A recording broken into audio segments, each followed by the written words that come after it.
we've been through so much, and I think people see like what we have now and what we've achieved, and they see the Instagram, they see the photos and everything, but it wasn't always that way. Our fights used to be 8 hours. You're my boss, you're my husband, we do everything together. How do you kind of balance everything? What do you think was the hardest time frame the last 8 years? Learning how to work together, run a business together. I remember I just slammed the plate on the table and everything shattered. That moment right there, I realized like I was my dad. I looked at you and you didn't look at me as my dad. You looked at me as like, I still love you. I remember you doing your first Ironman. Didn't know how to swim really at all. What am I doing? About to get in the water and swim in this ocean a mile out, and I'm like watching people get dragged out of the ocean. I just hold your opinion of me so high where it's like I wanted to make you proud. That changed your perspective, and it also changed my perspective of you. My job as your husband and your job as my wife is not just to love me and me not to love you. It's to make us grow.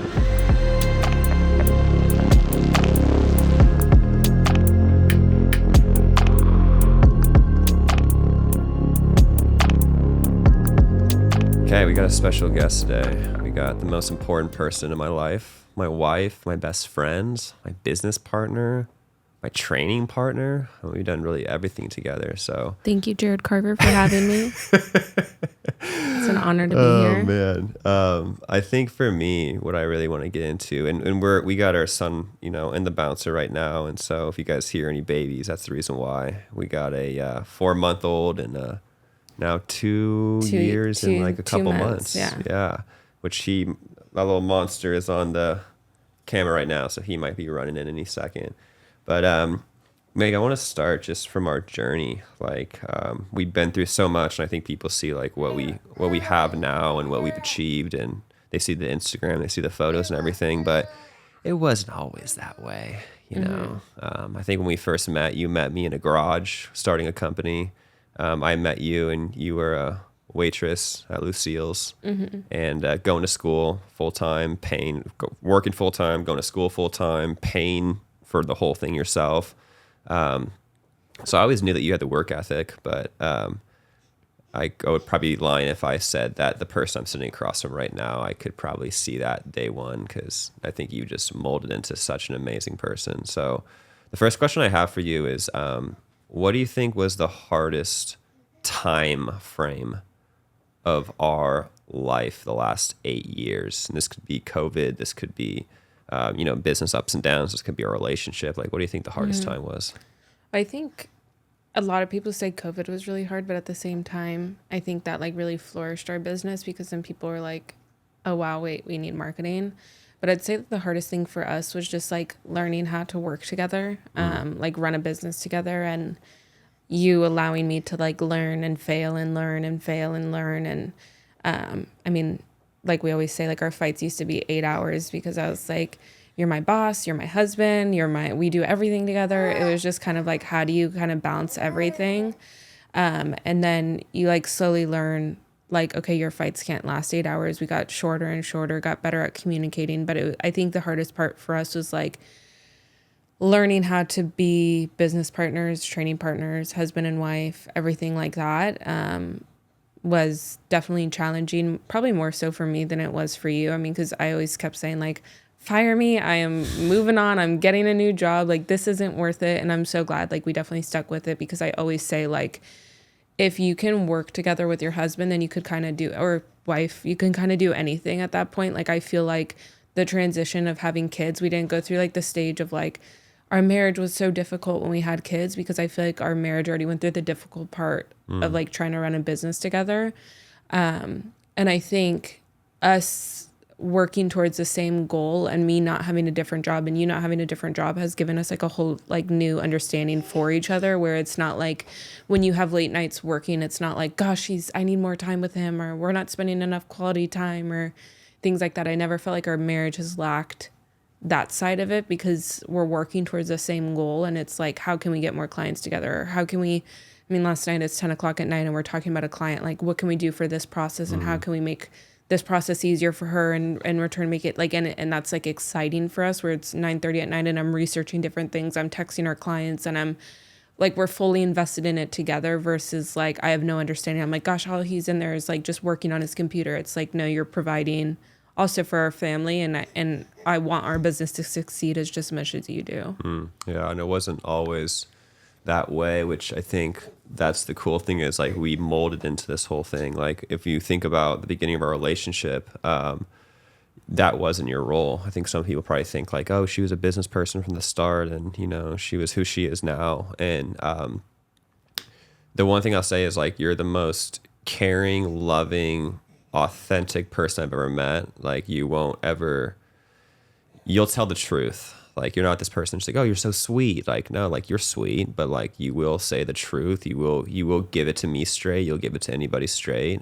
You will show your emotions. Like it was so powerful from the girl I saw from the beginning. And then when I think about, do you remember the first day that you asked like, do you need help with a business?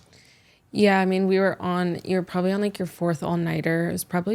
Is Jake actually got hired before I started working for MMG, but Yeah. I just remember like at that point I was kind of like going crazy because I was almost about to graduate school, and then I was actually going to school to be, not school, but like a certification to be a yoga instructor because I was like, I have to do something. Like, Yeah. you didn't require me to work. Like, it wasn't like, Megan, you need a job to pay for yourself. Like, it was never that. But I was just like, how can I be a benefit to you in the sense, I mean, I was cooking, cleaning, doing all the housewife chores, but I was like, there's obviously more I can do. And so then that's when I asked you, like, I saw like you were sending invoices like on an Excel sheet, and we were keeping track of things like on a note, like a note, iPhone note, and like we were booking shoots and things were getting missed and things like that. And I was like, there has to be a better way that we can systemize this. I don't know a better way. It's like the same thing when you finished your first Ironman, and I looked at you and I was like, well, let's run it back together. And you're like, you don't want to do that. And I was like, I don't know how I'm going to do it, but I know I can. Like, Yeah. and I don't know how I'm going to get there, how this is going to happen. But I think if you just kind of like work towards something slowly but surely, like you'll figure it out. And I mean, I started with, one of our clients said, like, can we pay you not through a written check, but maybe through like credit card? And so it's like, okay, like, let me look into how to do that. And then it's like, then I was like, hey, I can take this invoicing over, which was also huge for you because now it's like letting me into your finances. We weren't married yet or anything like that. And so it's like really pulling down the curtain of like, this is what I have. This is how much we have. This is how much we need to budget, things like that. And at that time, we weren't making anywhere close to what we're making now. So it was like it obviously was a very vulnerable spot for you to be in and to allow me into that. And then it was like, okay, now that I helped with the finances, like, why don't I help with scheduling shoots and talking to clients? And then it's like, that took a learning curve because I remember I would send clients an email of like, hey, we have Monday this time open at this time. And then I'd forget to log that because then I'd get distracted and do another email of like, hey, your invoice is due. So then it was like, we were always running into like not certain issues, but just like growing pains where it was like, okay, how can we figure this out? But I had no, like, when I came into this business, I had no business doing what I was doing. It was just kind of like trial and error, like watching YouTube videos, like YouTube University, like educating myself on like, okay, how's QuickBooks ran? Okay, like, how do we do this? How, like, okay, now that we got that under control, we need to find a system that is like a shoot scheduler. So then I figured that out. And then it's like, okay, we're missing edits, or edits are taking a long, not missing edits, but edits are taking a long time where it's hard to keep track of 35 projects on an iPhone note. I remember Jake was like crossing it out on like his computer. And so then it's like, okay, now let's implement a CRM system. Okay. And then we did that. And then it's like, now we need to add it. Like, it just kept building and building and building. And it wasn't like overnight. It was literally just, hey, like, is this working? Hey, Jake gave me feedback on this. Like, what can we do for this? Or like our old social media manager at the time, we're like, okay, we need another system to keep track of everything. It's like, I came in seeing like, what can I do? And not knowing how to do it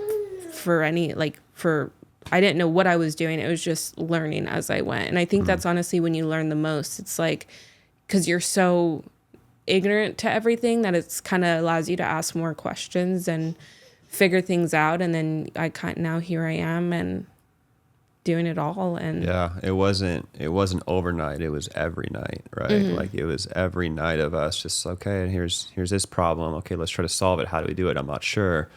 And there'd be so many times too that I would recommend something and you're like, I don't think that's right. And then you would, I started learning to trust you because I'm like, oh, she was right. I remember there's a few clients that I was like, no, they're going to be good. And you're like, they're going to be bad. And it's like, and then you were right. And it's like, okay. So like over time, it was like the more that I started handing off to you, the more I realized that like you grew in capacity, which my biggest downfall in the beginning was like I was so scared to hand things off to you because it was mine, it was my baby, right? I don't want you to ruin this, and it's the selfishness. But then there was a time, it was during COVID when I was on my fourth all nighter with a project. We obviously got the text like everybody else did that was like, we have no money now. All the clients are gone. They obviously don't have a business either. And I remember looking at you and it was like, we got to do something. Like we got a reaction now. Well, we got hit the hardest because we were working in like the fitness industry. And they were all shut down. They couldn't open up. Yeah. So it was like all of our income was gone. And we looked at each other and we're like, we got to go. Like, we got to do something. And I remember we were sitting there and I was like, well, if people are going to be at home, they're going to still need to work out. And so why don't we offer on-demand videos for our clients? They don't have any money to spend on this. So why don't we do the first shoot for free for them, show them and it works. And then possibly like there was nothing else we could have done, right? It was either do that or just roll over and we're bankrupt, right? And so that first day was just me doing all the work, went to 8-hour shoot, doing on demand, then would come home and I had to edit all these videos. And these were like 8 videos, 45 to an hour, on demand classes of fitness. And mind you, like I didn't really know a lot about the editing side of it too. So what would happen is it's a long video. It's kind of like these podcasts because it was 4K and it's long. So I would go export at 8 o'clock, or I'd render at 8 o'clock at night, and then I would go do some other work. And then by the time I'm exporting, I would then go to bed by like 9 o'clock until 11 o'clock at night, set my alarm, wake up, go back over the computer, then render the next project, then go back to sleep for 2 hours, and then wake up with an alarm. And so it was like that for like, I think like 4 days straight. Mm-hmm. And you came in, you're like, can I help with anything? And mind you, it was like we had an old business partner at the time, and at the time he also, got a DUI, and it was just like a week of hell, And I remember losing control. I think we got in a fight, and that was like my last breaking point, where I remember I just slammed the plate on the table and everything shattered, and you kind of were like shocked, like, oh my gosh. And I was like a boy going through just so much pressure in the business. And I remember I was like crying to you and saying, just get outside. Like I need to take care of this myself. And I remember I was sweeping everything in the living room. And that moment right there, I realized like I was my dad, right? Mm-hmm. Like, and I looked at you and you didn't look at me as my dad. You looked at me as like, I still love you. And at that time it was like it wasn't like I relied on you. I was just like, I want you. Like I want to just be with you. But I didn't feel like I was worthy at that time because I'm like, I pride myself in being a business person. She married me because I'm a strong business person. She married me because I'm this. Then when all that stuff was breaking during COVID, the pivotal moment for me in our relationship was looking at you and realizing like, I'm not alone, right? And it didn't get easier, right? I think we then all of a sudden we saved our business the next week because on demand. And then I think we got like $2,000 in our bank account. We're like, mm-hmm. Yes. And then our accountant in Prague calls us and he's like, hey. Yeah. But I think there is something to say though, too, is I didn't have any of my family at the time either. Cause it's like, I was cutting out, like grew up in like a traumatic childhood, childhood, but like probably not the best childhood. So it was like, I was going through my own family stuff. So it was really like, we only had each other. And like there wasn't really outside opinions on like our relationship. It was kind of just like we had full control over our life. It wasn't like your family was saying anything about me or my family was saying anything about you. And so it was just kind of like us. So it's like in those moments we really only had each other. And it's mm-hmm. like, I think that's like a true, like I moved in with you and I cut my family off and I was just like, okay, I'm fully believing that this is going to work. And I don't know if it's going to work. And there was times where I never really questioned actually if there was times where it's like, are we going to make it out of this? Like I never thought like there was a hard time in our relationship or like we may break up or anything. It was just kind of like we really like stuck true to like we really only have each other and how can we best support each other. And sometimes it probably didn't look the best. And mm-hmm. but I think it was learning though. Like if you look at the fights in the very beginning, you mentioned like we'd fight for 8 hours, and it was a truth. Like we would fight for literally 8 hours, and mm-hmm. it's because I wanted to get it done now, and you needed time to think, and we didn't know each other deep enough. Where I realized like if I just shut my mouth for the day and gave you an hour to 2 hours just to reset, would have been done in 30 minutes. Mm-hmm. Well, we're just young, and there's so much pressure. And for me, it's like, I feel like there's so much tightness when people are mad at me or I'm mad at them and I want to get it out, and you're more like, let's process. And so we're just so young trying to figure it out. But I think it was a refining process of just not only our relationship, but our character. And it came down to like, well, what else do you have? And I think some people are always thinking the grass is always greener. I think the blessing between you and I is we never really had any grass. Like, it was the dirt was always browner. Like, it was just like, I'm good. No, I think the grass is greener where you water it. Yeah. Like, I think you can always think like, okay, like if I had a wife that didn't come from maybe such a traumatic childhood, there would be less things that I have to like ingrain, like get out of, not, I don't know the word for it, but like take out of, Like try to fix. Yeah. So it's like, but the more you've poured into me because of my traumatic childhood, it's like, okay, wait, she loves deeper. She is a better mom because of her insecurities of maybe she's not going to be a good mom or things like that. Right. So it's like, I think if you tend to water your person and lift them up, I think you can have a really great relationship. But then we've seen people where it's like, oh, maybe I should have just married somebody that had a little bit more money so I wouldn't have to work as hard. Or maybe if I married somebody that understood this side of me or worked this way or did had this. more time. Yeah. Then always something. And then it's like, okay, well, then you're going to marry them. Right. And then now he doesn't love me as good as this person loved me. Right. Yeah. And so it's like, you can always find something wrong. Right. And so I think if you're not watering the grass and you're not watering your person and lifting them up and encouraging them, yeah, of course your relationship's not going to work. Of course it's not going to be a great relationship and people always say like happy wife, happy life. It's like, no, happy spouse, happy house, right? So it's like constantly pouring into your person on, like, they're going to have bad days and they're not going to be, nobody's perfect, right? So it's like, if you're constantly looking for the next thing or even having that thought, I've never once been like, okay, I wish I married somebody that had this or had this, because then they're going to lack something else that you have that they don't have, right? So it's like, yeah, you can always look for the wrong. Yeah, I think the biggest thing that I've noticed about relationships that actually win, and we know a lot of people that have failed and also have good relationships, and we're always kind of like dissecting those relationships too, to be like, what are they doing that is right, or how is that a downfall? And we're having these like conversations around it because I think you and I care so much. And the thing I've noticed the most is like it comes down to growth, right? If I was the same Jared 7 years ago, we probably would have more problems. Get to a point where it's like enough's enough, right? We now have kids. Like, imagine like we're running this business and we really didn't have that big of problems, but to us it was massive, right? So the quote we love is, it doesn't get easier, you just get better. And if you look at the weight on our shoulders right now with what we're carrying and our responsibilities and all the different things that we're going through, we're in a different category than most people. And we actually have less stress than most people. So you're like, well, how?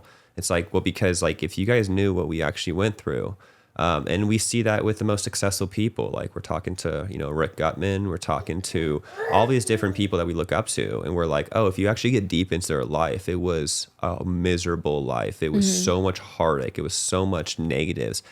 And so many people try to run from those negatives. They try to always look at comfort. And all comfort does is it gives you a perspective of more anxiety. There's a part of the brain that the brain lights up in the same area of the brain for anxiety, depression, as well as anxiety. So you can't have anxiety and depression and be grateful at the same time.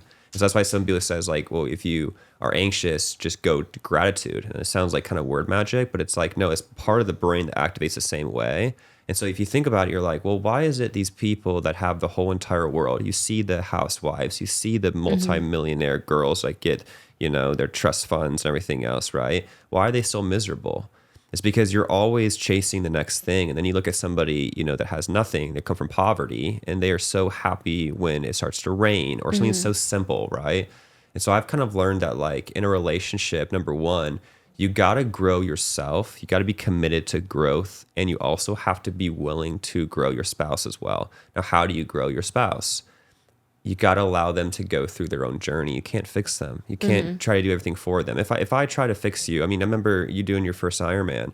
I remember, you didn't know how to swim really at all. And now Well, we're, no, correction. I knew how to swim, just yeah, not. I wasn't. debatable. I Well, didn't it need really is, but floaties. debatable. It depends what you think of swimming, right? You know how to get in the water, but like I you know how really, to not drown, but I yeah, yeah. don't want I people don't. to I be wouldn't like, she call it didn't know how to swimming. swim. Kind of though. But so like then all of a sudden what we do is we go to Oceanside and we do the hardest course. As it wasn't the harbor swim, it was the ocean swim, and it was big that year. Hawaii surf line. Yeah, Hawaii surf line, right? Roll the clip. And I remember the day before we got in the water and you were just having a whole panic attack. Like you were Yeah. freaking. You were halfway in the ocean and the waves were crashing. You looked at me like, let's go back in. You're freaking out. Well, and it's like raining. It was. Yeah. And every part of me wanted to be like, just stop, don't do this, because I was afraid, right? But then I thought to myself, I'm like, this is hers to own. Like, this is hers. So I just had to shut my mouth and be like, do you think you can do this? And just encourage you. Do you think you can do this? And you're like, yeah, I got this, right? And to this day, I mean, that's probably the most proud I've ever been of you, because it was crazy because like people look at Ironmans, are like, oh, it's hard, blah, blah. But then Everybody always says the famous line of like, I could do I it. could totally do it, but my knee would just, or like, I could totally do it, but that swim, it's like, then you can't do it. Well, the truth though is that their ability, they can do it. No, It's I'm a all true mental. believer in like, you can do anything. Like I said, I had no business doing an Ironman. Like Jared literally looked at me and was like, you don't want to do it. And I was like, well, we'll figure it out how. And I mean, I didn't run, I didn't bike, I didn't swim. Right. And I only had from October to April. So not that much time to learn how And to do injured. this sport. And so if you slowly but surely chip away, like, yeah, looking at it, I'm like, there's no way I can do a 70.3. Like that's insane. Right. But if you do it, like you keep saying, like brick by brick, right? Just like, okay, get in the water one day. Okay, go on a 1 mile run one day. Obviously, you can't wake up in the morning and go run 13 miles when you've never ran in your life. I mean, maybe you could, but like, it's like you don't look at the whole thing as a whole. You take it One like step at a one time. step at a time. And I think I didn't get the best time by any means. It wasn't like I went out there and podiumed, but I mean, it's like I slowly but surely did it. And then in that time, it's like I proved to myself like I could. And then I got a better coach. And then it's like, then my level went to the next level. And then it's like I started winning 5Ks. And then it's like, okay, now let's do a half marathon. And it's like a whole different ball game. But if I started with like the best coach that I had to in the beginning, like it would have been way too difficult for me. It's not something that I could have done, right? He was way too advanced.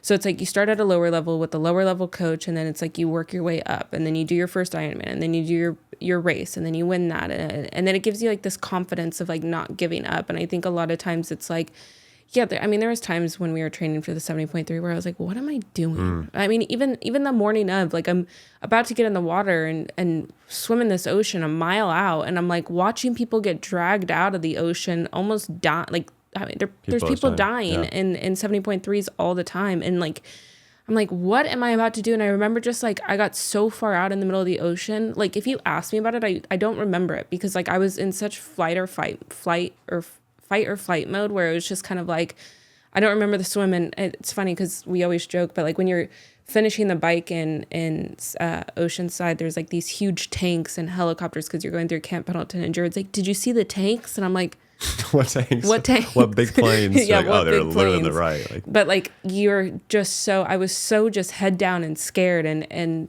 like I just was like, I gotta make Jared proud. I gotta finish. And we joke, if I didn't finish, I'd have just rode my bike home and never even met up with you at the end of the race because it's like I just hold your opinion of me so high where it's like I wanted to make you proud. And I think that's like a healthy balance. People may be like, just he would have been proud of you. Like your mom always says, like he would have been proud of you either way. And it's like it's not the purpose. it's so much better if I finish and you're so big, and I learned that very quickly on in our relationship. You're so big at finishing what you start. Yeah, it wasn't an ego thing for me where it's like, oh, we're not good enough. For me, what I've realized is that changed your perspective and it also changed my perspective of you. So like, because for example, before you do an Ironman, even if you've done, that was my second time at the time doing Oceanside, but you kind of forget how hard it is until you're in it, and you're like, oh, this sucks. Like, and I remember going out because we started together. You were up behind me, and I started first, so I went out, and then that's when I was like, I don't get to see you after, right? And I'm in the middle of the ocean at the turnaround point, and I'm thinking to myself, oh my gosh, she is going to hate this, like because I'm like kind of getting that feeling of like this, oh, we're in the middle of the ocean. Like this is no joke. And I'm like, my wife is going to be here pretty soon on this. Like, oh my gosh, she's going to freak out. And then you get to Camp Pendleton, and then you start to climb what they call Hell Hill. And I'm just like, I told her about this, but I forgot what this hill actually was, right? And then you just start to be like, I don't even know if she can do that. I think she can, but it's like for me to have confidence, be like, oh, she could totally do it, would just be an underestimate. Like it would me being in completely not realizing how difficult it actually is, right? Because you forget until you're in it. And then all of a sudden, I remember I'm crying about to finish, and you're going out on your first lap, and we see each other. And like I'm crying, and I'm like, oh my gosh, because that moment I was just like, now she can do anything. Like, oh, business comes up. Oh, like she did an Ironman. Like, it broke my barrier of like, no, anything is possible for you. So I think the thing of like, if you didn't finish it, it would tell me that, oh, she has the capability to quit. She has the capability to start something and she's not going to complete it. So that's a tendency and a characteristic that it's like, I don't even know if I can grow the way I want to with this person if they don't do it this way. Now, it wouldn't have been me being like, you're like shaming you and saying like, you're this, you're that. But it got me to realize like, oh, we can do the goals that I want to set for our family, and she won't just think like, oh, they're hard. She'll actually want to do it with me, because it wasn't like I forced you to do the Ironman. I think some people think like, oh, you're forced. Like you were the one that was like, let's go.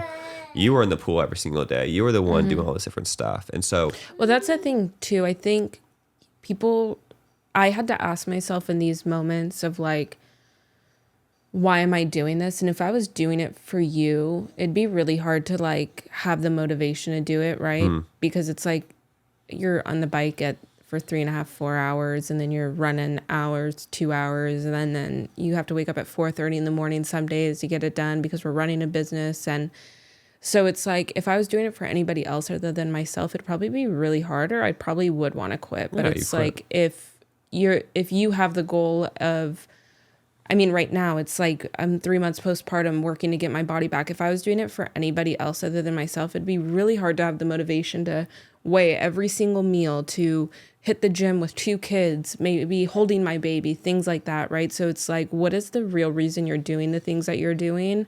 And if you're doing it for other people, I'd really check what you're doing, because then at that point it's like, what motivation do you have? Like, I mean, there was mornings where I'd be up at 4 a.m. on the way to Equinox on the treadmill running with my headphones in for 2 hours to get the marathon training in. And it's like, that's for me. And then also it makes you more proud when you actually do the thing, because you work so hard to do it. I mean, I keep saying like this postpartum journey, it's like so different for me because I'm putting in the work. I'm bringing the kids to the gym. I'm doing these things that when I get to a spot where I'm actually happy, it's like I'm able to look back and be like, wow, you really did it even with all the challenges that you did face, like sleepless nights, exclusively breastfeeding, all of these things. It doesn't come easy, but it's like I still show up and put in the work. That's what I want to get into, because I think the way that we have a relationship is so unconventional, and it's very intentional. It's not just random, but every single phase of our life that we were about to get a challenge on, we always had people's opinions about how to take the easy route, right? People don't see that with Ironman. It's like, oh, you sure you should do that? Like you can kind of tell somebody's behavior by the way that they either encourage you or they, challenge you. Because what they're really saying is like, well, I could never do it, so how could you think you could do it, kind of thing. The most successful people we've been around were always so encouraging to us. Like, you guys got it. Like, yeah, it's supposed to be hard. Like, it's almost like a good thing versus most people are like, oh, it's hard. Okay, make it easier, right? And so I think like the whole purpose of this whole entire thing was like when we started to realize that my job as your husband and your job as my wife is not just to love me and me not to love you. It's to make us grow. It's to develop us, right? And when you grow and when you develop, you grow in love and you develop love more. And people don't recognize that because they just think like, oh, love looks like giving them what they want. Love looks like when they're complaining, don't encourage them to be better, just fix their problems for them, right? And what you're doing is you're teaching people how to treat you. And so, oh, you'll just take care of all my problems for me. You'll do all these different things for me. You are my saving grace. That person now never is growing anymore. And so I think about it, and it's the hardest thing for me to have to learn, because for me, it's like, of course I love you, so I want to step in and fix those issues for you. That's human nature, I think. It's like, that's what I think, providing shelter, providing that. But I think about it and I'm like, there's so many things that we've done and I do not regret any of them. I mean, how many people told us when you have your first kids, you guys are going to need a nanny. How can you guys train for Ironmans and marathons and run your business and blah, blah. Have we ever had a nanny to this date? Have we ever needed one? No. And it's funny because we do get help rarely. I think we could probably count on our hands how many times that your mom has come out and helped us, but she's awesome. But like probably under 10, 20, I would say, like out of all the 2.5 years. And we talk about it and we're like, it's actually not even help. We wouldn't consider that. It's more just visiting because it's good for Caden. It's good for Jack to be around their family. But it actually gets us out of our flow. It actually is harder for us. People think like, oh, they just take their time so you guys can go do stuff. We get the kids back and they're dysregulated and they're hard to go nap time. And so we're in such a flow where it's like, it's so much easier actually to start doing the hard stuff in the very beginning. And then when you get used to the hard, you actually become a better person for it. And now you're able to handle things. Or your kids get acclimated to whatever you're actually doing. I mean, every day at 2 p.m., what does Caden start telling me? Like, he's like, gets in his stroller and says, Mama, work out, Mama, work out, Mama, work out. Because he's so used to, okay, after nap, we eat lunch, we take the dogs out, and then we go to the gym. And like, even yesterday was my off day, and he's like, Mama, are we going to work out? And so it's like, he's so programmed now. I mean, I had Caden in the stroller running 3 months postpartum with him, and I trained for a whole half marathon, every single run with him in the stroller. And there was times where he was, I mean, I remember we were on the boardwalk and he's screaming in the stroller and these guys were pacing behind us and they're like, you guys are our pacers. We're like, you can go around. They're like, no, you're pacing us. Yeah. And Caden was screaming and it's like, he'll get used to it. Like we're putting in the work right now. And yeah, would it be easier to not have my kid while running 8-minute pace down the boardwalk doing sprints? And absolutely. But that's not the life we live. And I look back and I wouldn't trade it. Like, he is now so ingrained in like how hard we work. And you took him for a run the other day, and every time I walk by the garage, he's like, Daddy took me running. And it's like, he has so much fun doing it. And I think it's also like important, like we go to the gym and he grabs his little 2-pound weights, and it was so cute. Like the other day, seeing him carrying a water jug, I'm like, wait a second, he's getting stronger. And so it's like, I think if you're looking for the easy way, you're also robbing your kids from actually seeing like true growth and determination. And I mean, in the gym, it's like my 30-minute workouts definitely don't take me 30 minutes. They take me 45 minutes because I'm stopping to breastfeed Jack, because now I've tended to Caden for a little longer. So now it's like my workouts have gone over. But at the same time, I think we're teaching our kids something that we could have definitely robbed them with by having the help of being like, okay, my mom's coming over. Can you watch the kids while we work out? Like, well, you said something and I was like, it's so interesting because I think we're so used to when there's a problem, we have to fix it. And when there's a problem, you have to dissect it. And so sometimes a problem is actually not a problem. Sometimes it's a blessing in disguise of a problem. So like what you just said was so interesting, because what does Caden do? Like he knows that we run. He knows that we work out. He knows that we work. He knows that we also have discipline and scheduling. So every morning he comes in, snuggles with me, and he knows not to wake me up until my eyes open. And when my eyes open, he's like, "Hi, Dad." It's so consistent. And so as a kid, what you and I didn't have growing up was consistency. And that's why we're so dysregulated on some things we had to work through, because, when we can't plan, that's why me and you, like, we do the same thing every single day. We're so disciplined. We understand like what's coming next and what to do. When we do get thrown out of our rhythm, that's when we typically do. I mean, you've seen it with me. Every time you go on vacation, I got this anxiety from my dad in the past, and it's always like, just get upstairs and I got this. Like, bring the dogs up, right? Well, yeah, and it's interesting because you have to dissect that and it's also like, that's a separate thing, but like coming from it from like a loving standpoint of like, every time we go on vacation, like you have so much anxiety, and then... Let me give context on this. So when I was growing up, my dad, we never really took vacations. And so he had a lot of stress he was carrying with him, and he tried his best. So this is not like a talking bad on my dad kind of situation, but he tried his best. So when we go on vacation, it was very difficult for him to actually unwind. And so what tended to happen is we always make a joke where it was like, and it was the truth, Dad's going to start a fight with us on the first hour of our vacation because he was trying to regulate himself, right? And now I knew that as a kid, but then growing up, we started going on vacations and I wasn't even aware of it. And it was funny because we have these two big dogs with a Great Dane and Neo-Mastiff. And so we'd go to Airbnbs and I'd be so concerned that people are going to see our big dogs and complain about them for some weird reason. And so I'd always be like, okay, get the dogs inside, I'll get everything. And I was always so stressed. And there was one vacation that you, like, before I even said it, you're like, okay, I'm gonna go inside, and like you made fun of me almost, and I started laughing. I'm like, oh my gosh, I'm literally at Carver, and you show me love with it. It wasn't like, gosh, why are you blah blah, and it got me to realize, like, I didn't realize that I took that on, right? And so as a kid, you do watch your parents, and even the things you don't want to do, you do, right? And so that's when it kind of taught us, where it's like our kids have such a blessing to be able to. I mean, he sent me a video when I was on the bike yesterday working out, and Caden puts my little headphones on, and he's in the hallways running back and forth because that's what he sees me do. Yesterday, I went for the run after the bike, and I'm running by you guys. I'm like, hi, buddy. And his eyes get all big, and he's like, Dad, I'm running, Dad. And he gets so excited, right? Why? Because we allow them to participate in those things. Is it easy? No. Is pushing a stroller up a huge hill easy? No. It is going to the gym when they're running around yelling at you, Josh truck, like easy? No. But if you rob them from that, what you're really saying is, I'm choosing my selfishness over my family's growth, right? Will it always be that way? Will it always be? No, they get used to it. It gets better, right? They get more used to it. Well, I think also too, you figure out things like when Jack was a little smaller, I'd wear him, and then it's like, okay, that wasn't working. So then I'd bring a blanket and set him down. Okay, now that he's a little older, he doesn't want to just like lay on his back anymore or do tummy time. So I bring his bouncer. And so it's like, I look crazy going to the gym with all these things, but it works. And so it's like, you learn to adapt and figure things out versus being like, how can I take the easy way out of just like figuring it out? Well, it's funny because we're trying to paint you guys a picture, but it's like really funny. So Megan's dream was to have these dogs that we have. Now they're my dogs too, but it's her responsibility. It's her dream. She loves them. Like it's her responsibility. Well, we got Bear first, which I told her, like, let's get a French Bulldog. Like, let's just make it easy. Well, Megan says, no, let's get a 110-pound Mastiff.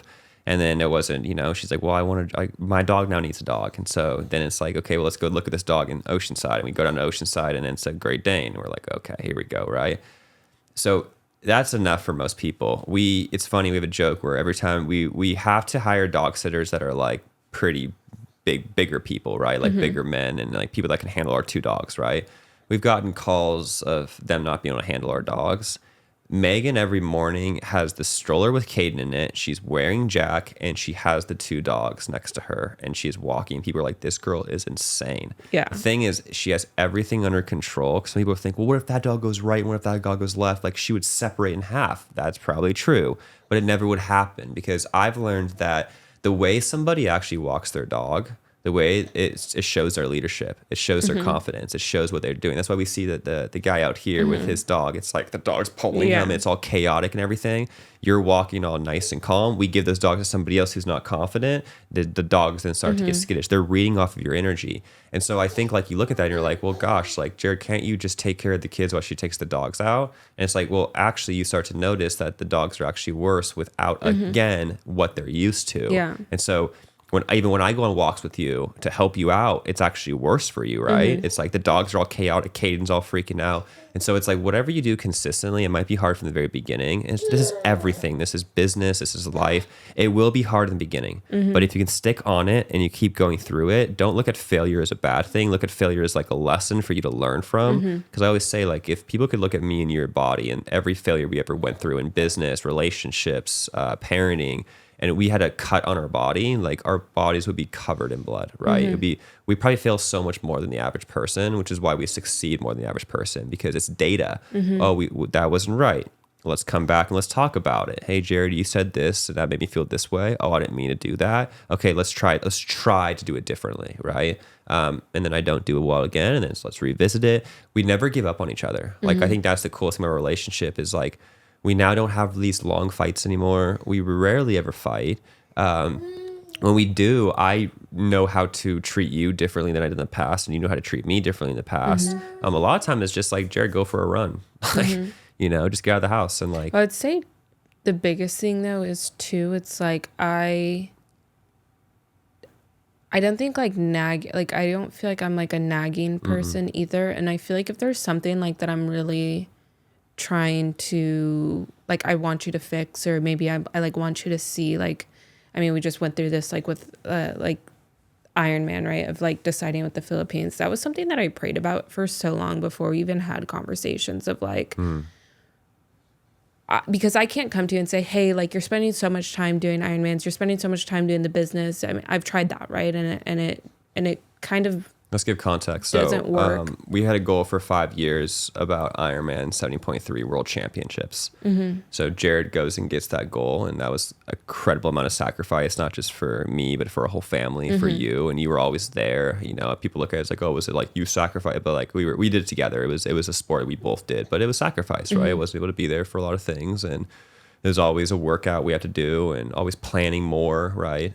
So it did take up our time, but again, it was for a purpose of like, hey, like I'm not just doing this to do this. Like this is going to put our family into a different category, and it's going to give us a lot more respect and things like that. So we understood that. So that was sacrifice though. Well, Jared being Jared, it's always, okay, I got to this next mountain. Let's climb the next mountain, right? And He would be on Ironman's website like something's going to change. He'd be on it every single day. Like maybe there's a new race or maybe. So I qualified at Ironman 70.3 Waco for our goal we had for 5 years. And we then thought like, we're done. And then all of a sudden I like looked at her and I'm like, what if I do? Like, what if I try to just get another spot for 2027? She's just like, and again, Megan being supportive. She's like, whatever you want to do, babe. Like, I'm here, like, whatever. I'm like, okay, let's start looking at it. And the next thing you know, I choose Philippines, right? And I said, I'm there for you, but I'm not going. Yeah, she's like, I can't take the kids out to Philippines. And so I chose the Philippines because it was a race I could finally compete in, and I could finally like get top 5, and like I could actually go and compete, and gave me something to go chase, because obviously World Championships is, we still have 4 months, but at that time we made the decision, it was like 8 months away. So I was like, dude, I want to like 8 months until a race. Like I want to do something with it. Well, when Megan said she'd been praying about it and all the different things, I was going through this process in my head where I felt convicted for a long time that I probably shouldn't do this race. And it was more of like a God thing. It wasn't like, oh, do I feel bad for Megan? It was more like God was put like, you should not do this race, but will you listen to me, right? And then so I finally went to Megan and I was just like, I feel like God is telling me not to do this race. And I'm pretty frustrated with it, to be honest. And you said something, you were like, look, I support you and I love you for everything you do. But with everything that you're doing right now, especially with now you're taking more coaching clients, you're just more busy. Like you just, Caden started to notice that you're not there for him 100%. So when you start training 15 to 18, 20 hours, like you're really not here, right? Like you're on the bike by yourself and you're gone, and you have to be dedicated workouts. And right when you said that, I just felt this conviction from God that was just like, will you make the hardest decision you've ever had to make, which is you've already been training for this goal and you have this goal. I visualized it. You saw my phone. I had the picture of me holding tape, and just like I visualized it. I want it so bad. We've already spent a bunch of money on it. And I remember you, like, I was closed my eyes like this, and remember you said like, are you okay? Did I say something wrong? And again, that's the loving part of it, right? I think a lot of people would just nag like, well, you need blah, blah, right? You need to do this. And I was just like, no, I just have conviction. I just don't know what to do with it right now. And you didn't nag after that. You just kind of let there. And then I kind of made the decision, and it wasn't like a yes, like finally, like you got it. It was still like, babe, like I will support you. I'll do whatever you think. And even make jokes where it's like, then all of a sudden August comes around, you'll be in the Philippines. And like, you know me so well because you're not ever like looking at me being like, okay, like you know me. Like you know that the I have to chase something and all that. And so I think the love that shows me is like, okay, now I have a decision to make. Like, do I want to sacrifice family, God for this goal, or do I not? And even though that's a very hard decision for a guy like me, because I could argue, well, I can do all of it. Like, it's not like I don't think I'm sacrificing. I think I can just do it all, right? And I got to a point where I was like, back to our code of honor. We both agreed that God was first, family was second, and everything else was third. And I started figuring out that everything else, which was Ironman and business and all that stuff, was actually first. Family was second, and God was third. And I'm like, oh, the order is actually reversed. So I think that's the thing that I like. So many things, but I love about you so much is like you're patient with me. Your understanding of like, well, the reason why you do love me is because of my work ethic and how hard I actually work. With that is not always pros. I mean, you reap the benefits of it, right? You can go buy whatever you want. You can go do all this stuff, like, you know, all the things that come good. But the bads of it is like, this guy's going to be working nonstop. This guy's going to be always chasing something. Nothing's ever good enough for him. It's like, and that's kind of the downfall. So I think about that. I'm like, yeah, like it's, first thing I always said to you when we first started dating was, I'm really difficult to be with, super difficult. And you're like, I don't think you are.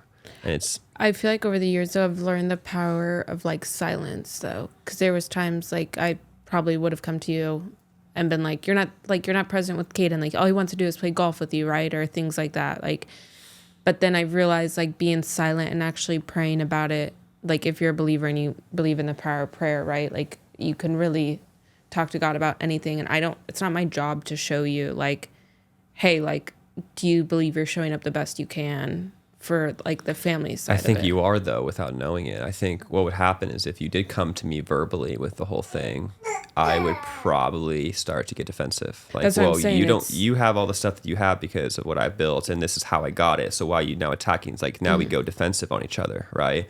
And by you just keeping silent and praying about it, you are doing something in the spirit that is convicting me without knowing. And then when I come to you and I say, like, what do you think? Because I care about your opinion, because you don't make me feel bad about it. I come to you because I really know. And if you say something, I will listen to it because you don't speak all the time. You speak very selectively. And so when you do say something like, I don't think you should do this, done. It gives me peace with it, because it's like, she's not saying it because she's selfish. She's not saying it because she's struggling. Like, no, she can carry her own weight. She allows me to carry my weight for our family too.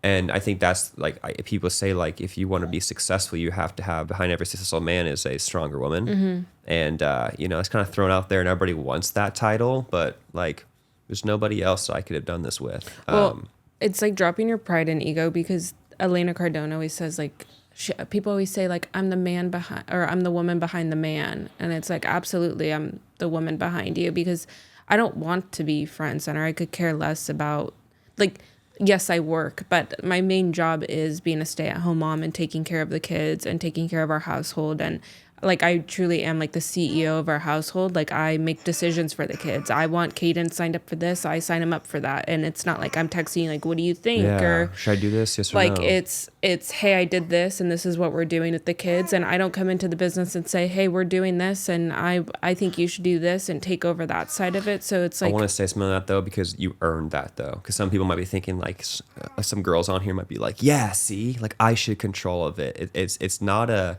oh, it's your role no matter what. It is earned. Just like if I come to you, I mean, we bought I won't say the number, but a very, very expensive mentorship. And of course, like I knew that I could have pulled the trigger without telling you, but I came to you and I was like, hey, I want your opinion on this. I think I want to do this. Do you have any do you have anything on it? And if you would have brought up a good point, then I would have thought it was more of a curiosity of like, I want your opinion on this whole thing. I think I have my decision already made, but like, I want to see if you see something I'm not seeing, right? It's the respect. And so it's not like you're just like, oh, I'm gonna make the decision and I'm not gonna talk to you at all. We do have conversations about it, but at the end of the day, like you are the ending of it. If we both disagree on something, we wait. I think some people think like, well, no, because I'm in control of the business. If we disagree, I'm gonna go my way no matter what. I'm in control of it, right? That's not a collaboration. Like God talks about how when you marry somebody, you become one. And so when I think about that, like I really do embody that with you. It's like we are one. If we disagree on something, the body can't move, right? Only half of us is moving and we're not able to do anything the correct way. And so I think it's like, again, it goes back to biblical, which I love. Like you're talking like, yeah, I prayed for you and all that. Like that's all biblical. Like it says in James, like I believe it's James, but it says, it's better for a man to be on the corner of his roof than be in a house with a naggy wife. and I Proverbs. Proverbs. And I see so many people that they think that nagging is going to get through to their husband or to their wife, right? And it's like, oh, what you're doing is you're actually now making your relationship two people, right? Do you nag yourself on things? And if you do, you don't get the success you want. If you're patient with yourself, if you're loving with yourself, if you have courage to act, I think it goes to the very first phase. Is most people don't think, they don't have the courage to fail. What I mean by that is like, no matter what you do from the very beginning, you have to have courage to be able to be bad at the thing, right? You have to have the courage to suck. And then when you have courage to suck, the suck becomes average. And then when you have the courage to keep going with average, but it's easier to do average things than it is to suck at things. Like people suck at things like, I don't want to do, like, why am I doing this? Let's stop doing this, right? It's like the gym. You go to the gym for the first day and it's like, oh my gosh, I'm so tired. My muscles are sore. Usually that's when you quit, right? When you get to average, you might not see the results right away, but you're like, okay, it doesn't hurt anymore, but I can still do it. Then it gets to a point where it's as with us, if we don't work out, we actually feel worse. Like some people are like, oh my gosh, Jared, how do you train every single day? It's like, I don't think you realize what misery for me now is not training. Well, what do people always say? Like, how do you guys do it with the two dogs? Like, Megan, you literally have to walk them every day, 3 times a day. And it's like, our dogs don't want to walk as much as we're walking. Yeah. Like, I'm walking 5 miles a day, not because the dogs need to. Yeah, Moose is like dragging behind. Come on. Like, it's, our dogs do not want to walk that much. But it's like, I'm out there walking every day because it's good for me mentally. And so it's like, when you prioritize, like, when you're not looking for easy, the day I gave birth, I'm walking 5,000 or 10,000 steps in the gym and getting induced that night. So it's like, if you're looking for easy, yeah, I wouldn't do that. I mean, I wouldn't be weighing my food when I'm pregnant. Like, I already have so much going on. Why am I sitting there making sure I don't gain this much weight while pregnant? You know, so it's like, yeah, if you're looking for easy, but then it's like that saying of like, being fit's hard, but being fatter is harder. Being like having like marriage is hard, but getting divorced is harder, right? Like there's always going to be a harder. It's just like, when do you want to choose it? Like I think choosing the hard daily makes it less hard in the long run. Then it's a good point, because I think the people that choose the now have to pay for it in the future. The people that choose hard now reap it in the future. And that's the thing, is that sometimes you have blinders on because you're like, oh, this is so difficult for me. Like, I don't want to give my husband grace. I don't want to give my wife grace. I don't want to give them any of this stuff, right? And okay, you make your decision, and now all of a sudden you get divorced and you didn't work your problems out. You see what's happening with, our families. We come from divorced families. Most people do. And you can't look at that and be like, the pain is still lingering, right? If they solved it and they figured things out, and everybody's situation is different, but like, let's just say, like, I think when you can make a commitment in marriage, it's committing forever. And I think people say forever with an asterisk. Forever unless they do this. Forever unless they do, right? It's expectations to it. And marriage is obviously like, I mean, we're only 4 years into our marriage, so I'm not saying we have it all figured out. We definitely obviously have a lot to learn, but we're pretty we're pretty far along. No, like, but I'm saying we're not 30 years down the line. But again, it's like, now we have to wait 30 years to tell people like we don't know what we're talking about. Okay, it's so like, from my experience in the 4 years, we've had little issues that have obviously come up, right? And so it's like, we've like nipped them in the butt now versus being like, wait, not saying anything, right? So then you're 5 years down the line and this is still bothering me, and now it's 10 years in and this is still bothering me. And so now you're 30 years married and you're getting a divorce. That, like, I think things could have been resolved if you guys had the hard conversations sooner, because like, now you're really throwing away 30 years of marriage, of a relationship that could have been, hey, this is bothering me, let's fix it. And I'm not saying it's going to be fixed overnight or anything like that. I mean, we know a couple with 4 kids and they went through a really difficult time in their marriage. And we always told them, like, think of how much more you guys will love each other if you make it out of this really hard season of marriage, and how much you're going to be like, wow, I'm so glad we made this work. Like, and they went through, it was really hard for them. And it wasn't like an easy time. And I'm sure there was times where like, this isn't going to work, and they couldn't see the light at the end of the tunnel. The thing I want to say though, this is why like I want to like make sure we're clear about this, because now we're getting to like marital advice, which is all like, individual people's problems. I get that.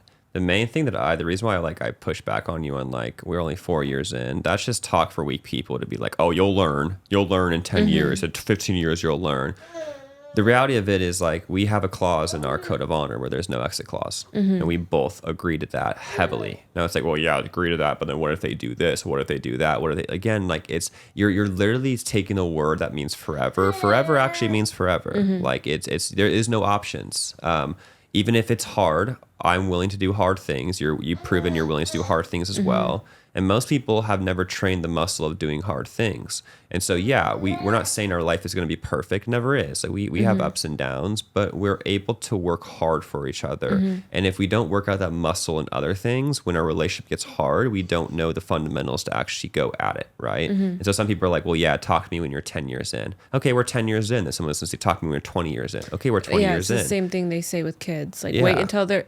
Just wait until, like, they're I remember when old. we were pregnant with Caden's, like, just wait until you're not sleeping. Just wait until he's walking. Just wait until, like, every season has been so good, and it's like I always hear like just wait, just wait, just wait, and like you get there and you're like, wait a second, this isn't like, obviously everything comes with its challenges where it's like, okay, now he's walking and now the guy takes off, and it's like, but I find it so much easier now that he's walking and going places and he can walk and things like that. And it's like, I don't know, like just like people always said, like the sleepless nights are so hard. I love the times like in the middle of the night with our kids, like when Jack was a newborn and it's just me and him awake, and it's yeah, yes, you're tired, but it's so much more fruitful and it goes by so fast where it's like there's always going to be a just wait for this, just wait for that. Like you can find negative in literally anything. So it's like, yeah, if you're looking for just waits constantly, like you're always going to be looking for the bad.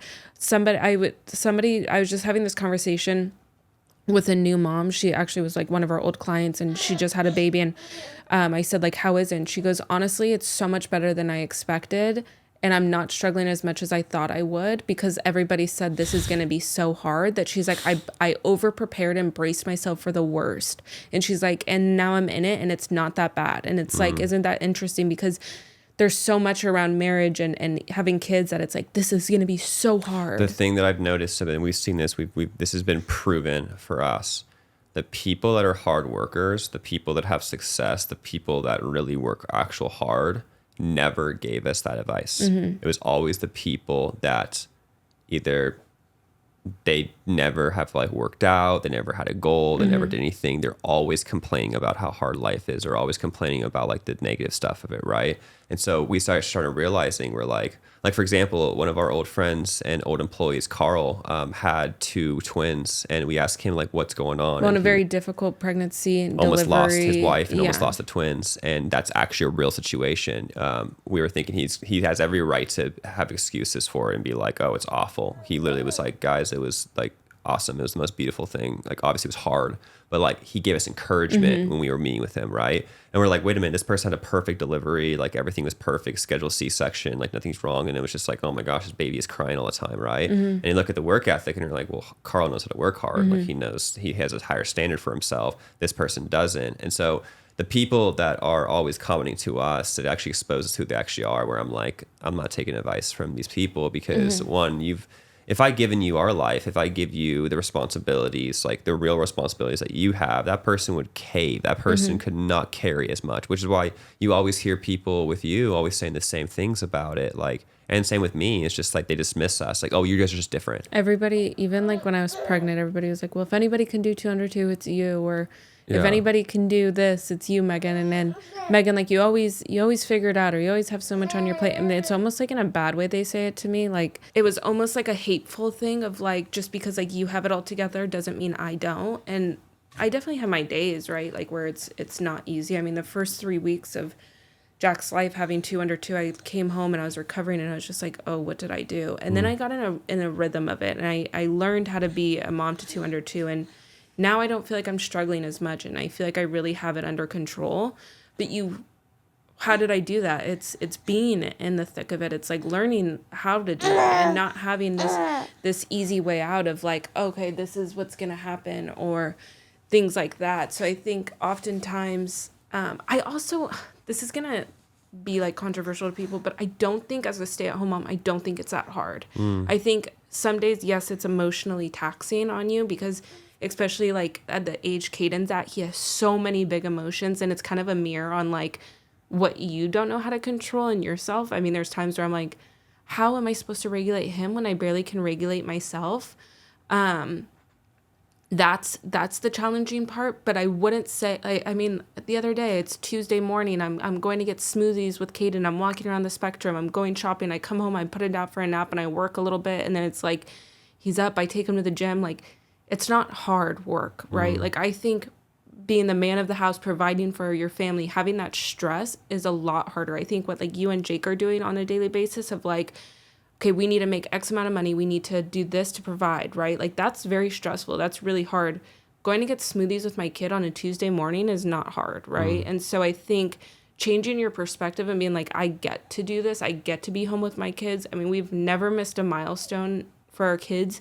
Nobody's ever babysat our kids longer than I mean, the first time somebody ever watched Kaden overnight was when we went to give birth to Jack. And some people might be like, that's so crazy. Like, what control do they, like, I don't think as moms we're supposed to give up our kids. Like, I don't think doing daycare and all of that is like a normal thing. I have this instinct in me that I don't want people holding Jack, and I don't, not in like a control way, but this is my baby, right? Like you don't see a gorilla mom like being like, here's my baby, hold her while I go do this, right? So it's like, I think as mothers we have this instinct that like I take so much pride in that it's like I get to be home with my kids. I get to. And I think it's a perspective though, because you say like, oh, what we do as men is hard, and again, it's perspective. I really don't think it's that hard either. I think it's a mindset thing. It's not a task thing, right? Because for example, it's like we met this lady that was cutting her hair, and she has 4 kids. Her husband just passed away. And it like broke my heart. I didn't even know what I was like. She told me that, and she was just like, yeah, he just woke up and he just didn't wake up and gone. And I'm like, how are you dealing with this? She's cutting hair. She's working 2 jobs. And I see it with our neighbor Jen. Right? Yeah. And I was like, how boys. are you dealing with this? And she just says, I'm just getting through it. Like, and she's getting through it. She's not complaining, by the way. And she's like, because I have no other option. Like, I've got to get through it. And so I think about it. I was like, it's funny the people that complain the most actually have the least amount of things to do.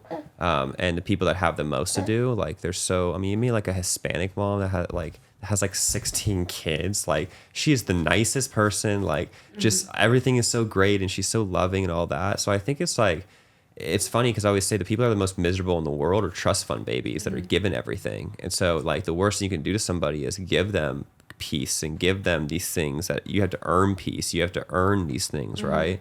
And so I think about like, yeah, somebody can say like, oh my gosh, the stress that you have. I'll argue if we look at stress as like how much more responsibility we have right now, oh my gosh, I have way more than I did in 2020 and 2021, right? But I don't feel it as much. Yeah. And well, so it's interesting because when you're out of things, like I was telling you the other day, we were driving and we get the kids in the car, and it's like kind of like a marathon to get out the door. And I get in the car and I'm like, how did I ever stress with one kid? And you don't, I mean, it's like the same thing when I got Bear. I remember being like, oh my gosh, one dog is so hard. And then I got Moose, and I'm like, how did I ever complain with one dog? When I had Kaden, I remember I was like, I'd overcomplicate things. The first vacation we went on, we had to tie like things onto our roof because I packed so many things. Because I'm like, well, what if he does this? What if he needs this? And then even getting out the house, like I felt like I was always running behind with Kaden, and then having 2 kids, I'm like, wait a second, one was not that challenging. We would have Kaden in the car, and he'd be like crying like this, and me and you were just so tense. We're just I didn't like, want to leave my house. oh my gosh, like this is awful. And now we have Jack, who's worse in the car than Kaden, and he's screaming, and the whole time me and you are like dancing. Like, it's just, you can tell what kid you're on based off of like the emotions. I was talking to one of my mentors yesterday. He has 4 kids, and he's on the call with everybody, and he has his daughter who's like newborn, and one of the people asked like, what number is that? He's like, oh, this is the 4th, like this is the last for sure. And they're like, we can tell how unfazed you are by all the chaos. Like, he's talking and there's kids running, throwing balls around, and he is still focused in. And so again, it's like, well, how did he get there? It's like, because now the first one wasn't like that. Yeah. The second one got better. The third one got better. The 4th one got even better. And so it's just putting yourself, and I think that's the theme of this podcast, is just seek the uncomfortable to become comfortable. And it doesn't get easier, you get better. Those are the quotes we always say to each other. And so it's almost a blessing to go through hard things. And just like Jacko, Wheeling says, like, when a problem comes up, I say good. Right? It's a mentality towards it where it's not, oh my gosh, a problem, let's talk about it and complain about it. You almost made the problem worse. I think I told you from the very start is when there's an issue, don't make 2, right? And I think so many people have an issue in front of them and they make 2 issues, right? Oh, this thing's going wrong in my life. Let's complain about it now. Let's actually pollute everybody else around us because it's one issue that's going wrong. And so it's like, well, when there's an issue, don't make 2. When there's an issue, solve it and actually do it with grace and honor. Everybody else around you wants to be around you when you're that way as well. So the last thing I want to do to wrap up this podcast is I want to rapid fire questions that maybe we don't really ask each other. I know we talk a lot, but I'll start with the first question, and I'll have you give me a question back. But first question for you is, if you can draw out your life when we first met and the day that we, went to WP24 and our first date, and we met each other and we're talking. What do you think that you'd have drawn out at that time? I don't think we probably would have been working together. So I think I, I mean, it's our life has changed into something that I probably never could have even imagined. Like, I think you've believed in me in a way that I've never even believed in myself. And so I think, like, if you told me I would have done an Ironman, trained for a marathon, did a half marathon, I probably would never have believed you. I think I say it all the time. Like, I look at our kids and I'm like, can you believe we have 2 kids? Like, can you believe we have, like, we have a whole family? I think it's just something more than I ever could have believed in. And so I think so I think just continuing to like believe in yourself and your relationship. I think just sticking it out to like the hard parts of things, right? Like I think learning to get better every day. And I think what you did was really push me to be better. And like you always say, watch me struggle. I didn't think I'd ever get used to it or believe you. I mean, there's times where I'm like, you're like, I told you you can do it. And it's like, okay, now I knew what he was doing by not helping me in these moments. I don't know if that answered your question. It did. No, I think it's the coolest thing ever because I think about that dinner that we had, our first date, and if somebody dropped a picture on that table and it was me and you and our 2 kids at Ironman 70.3 World Championships in Nice, with also you doing an Ironman, with all of our company and all the people like that we love there with us, I would have been like, wait a minute, why are we there? Like, did I ever thought I was going to do Ironman? No. Did I ever thought you were going to do Ironman? Absolutely not. Wait, we're at World Championships. Wait, we have 2 kids as well. Like, oh wait, we have a business of people that have been with us for a long time. Like, it would be such a like we wouldn't believe it. And I think that's the coolest thing is like people overestimate what they can do in a year and they underestimate what they can do in 5 years. And obviously, our growth has been for the last 7 to 8 years, but it's like that's the coolest thing. And then I think about like, what is our life going to look like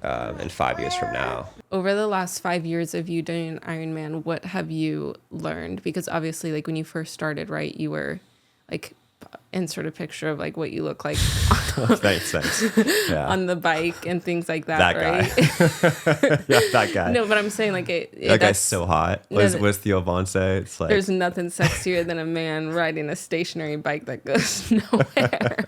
But I think it's like that's actually really cool because you're able to like show a picture of what you look like, insert a picture of what you look like now, right? Like, what have you learned? Because obviously there's times where it's like, for me, for example, when I started running, I was like, my coach, I remember when Philip put like run 10 miles at 8-minute pace, like before my half marathon, I was like, is he okay? And like, I did it and it was like shocking to me. I know there's probably been moments for you of like, can I hit this workout or do these things? And then you do it. And it's like, what have you learned in those moments? how to suffer consistently where you'll never die. And I think it's like your brain, you have to teach it how to suffer because like your brain's always there to comfort yourself, like to be like, oh, like let's do everything easy. That's I think the whole part of this podcast is that, right? Is we both know how to suffer. We know how to suffer in business. We know how to suffer in athletic ability and that. There's so many things in Ironman that I have learned, and it's pros and cons, right? Some things it's a lot of sacrifice, but it's also like I've never found anything else that is able to teach me the lessons. Things that I've never really talked about were like when you have so much pressure on yourself to perform for a goal that you sacrifice for so long because it's a peak sport. It's one day that you can perform. And so even like in Waco, knowing that this is the first chance us to get this goal, when I'm out there and if people could feel the pain of the legs and just the misery of the stomach and just the things, and people that done Ironmans know what I'm talking about when they've actually like raced Ironmans, when it's like you have to go, like if you're feeling good, you're not going fast enough, like you have to hurt. It's almost how much can you hurt before you actually turn off. All those thoughts that I've had of what this is for and the words that you say and the affirmations you have to say to get that goal. I didn't come this far to come this far. My wife is watching me. My kids are watching me. If I fail in this goal, what do I teach them? And knowing that you gave it your all. Some people like to use that word loosely, like I gave it my all. But when you actually look back, there was times in Ironman where it's like you really, when you say you're giving it your all, like it's the closest thing to giving your all. And there was times in that race that I learned that I didn't give it my all, and so I still had more room to learn. And I never found that in either sport, any other thing, because even in business, you think you give it your all, but it doesn't give you the feedback that Ironman gives you. Ironman really is just like, oh, like, you know, I know it's painful, but you could have told yourself something to go harder. You let yourself go comfortable for 5-10 seconds, and then you had to turn yourself back on. And so it's taught me that the quote for Ironman is anything is possible. And you just have to first believe it. And then when you believe it, you have to have the courage to act on it. And you have to have the consistency, more importantly, to continue to grow. And so I've kind of taken that into every part of my life, into my business, into our family life, into everything. And honestly, it's the hardest thing I've ever done in my life. And it's crazy. I'm sitting here with all the accolades, and I'm very seasoned in this sport. And I try not to give myself this arrogance of I know it all, which is the reason why I still pay for high level coaches. And, you know, my coach is one of the best in the world. And to hear his perspective and what he goes through and his why, it gets me to realize like, oh, I still have more levels to go. And a lot of people look at my level and think like, you made it, right? Like you got the world championships, which is so hard to qualify for. You got all these different things, you made it. And that's when you start to lose. They say the goat at the top of the mountain who has all the food stops climbing. And so you have other people climbing up this mountain. And so it's like, how can you surround yourself with greatness to challenge you to be great? And every other thing that I've ever done besides Ironman can give you false feedback. Ironman is full feedback. It's consistent feedback all the time. So, yeah, I don't know if that answered your question, but that's what I've learned. Yeah. That's pretty much it. Well, I love you. Love you too. This has been my favorite podcast by far. You're my favorite person in the world to talk to. You have to say that. I don't have to. I get to. But Rick, if you're watching this, yeah, Rick, we love you, Rick. No, I you. I love every conversation I've had. I don't think we've ever had any bad conversations. I think all of them have been awesome, honestly. Jack's falling asleep on Jake. Yeah. Oh, that's a call. He is, dude. And I think for me, it's like I tell you, I get so excited every single time I see you still. And we've been together for so long. I mean, you see me every time you come out, when you put the boys down, I'm like, go. Like I'm now the kid, right? So I just love you so much. I'm so proud of you. I'm so honored to be your husband, and you now have mommy duty. So we love you guys. Subscribe. Love you guys. We'll see you guys next episode.